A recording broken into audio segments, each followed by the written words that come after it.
प्रतिष्ठान संचलित पुण्याजवळील फुलगाव येथील नेताजी सुभाषचंद्र बोस सैनिकी शाळेत श्रीकृष्ण जन्माष्टमी निमित्त दहीहंडीचा सोहळा मोठ्या उत्साहात पार पडला।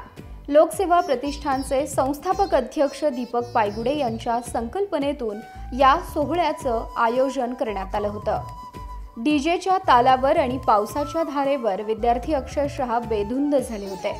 फुलगावच्या लोकसेवा शैक्षणिक संकुलातील विद्यार्थी आणि म्हसोबा दहीहंडी संघ कुंभारवाडा पुणे यांच्या संयुक्त विद्यमाने ही दहीहंडी फोडण्यात आली। यावेळी सर्व विद्यार्थ्यांनी दहीहंडीचा मनमुराद आनंद लुटला।